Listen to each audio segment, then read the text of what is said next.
کتاب التعریفات کې شیخ جرجانی جواری تعریف کړی دی چې هغه لوبه چې د مغلوب سیس پکې غالب واخلي دا قمربازي ده. د مغلوب سیس پکې غالب واخلي. مثال په تور باندې دوه کسان دي لبه کوي اره لبه چې کوي او ورته وایي چې ما د نه وګټله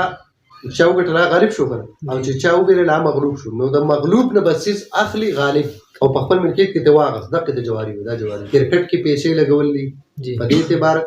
چې که دې ټیم والو ګټو د دې ټیم والو نه به پیسې اخلي او دې ټیم والو به ورکوي په دې اعتبار سره دا جواری ده. شرط لګول دا خبر بیا ساده شرط لګول دا د جانبینو نه حرام دي. څنګه د جانبینو نه دا مطلب چې زه تاسو سره میچ لګوم خو په دې شرط چې کدا پیسې دي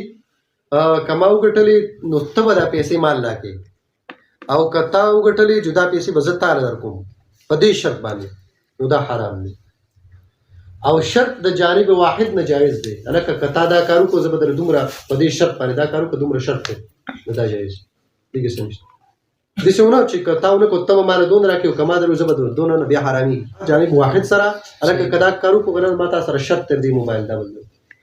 هغه کارو کوم بالو دې کې څه ګناه نشته ها خو شو اوس موبایل پر دې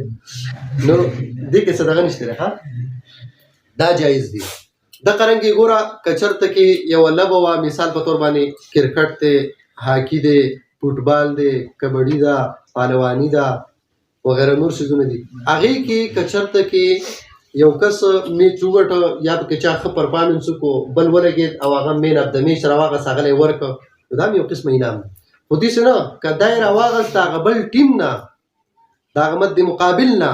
بیا حرام دی. او کنه کمیټه والا یا چې چا دا دغه کړي د موجودین هغه راوغسته مشران دي او چاله پکې ورکونه دي چې اسمه معنات نشته دا یو قسمه انعام دی. لکه څنګه چې په امتحاناتو کې یو قسمه کې راشي او بیا غلا کتاب تحفه د انعام په تور باندې یا څه شاباشه یا پیسې نقدي یا سکپ وغیرہ دا ورکی داغه د پاره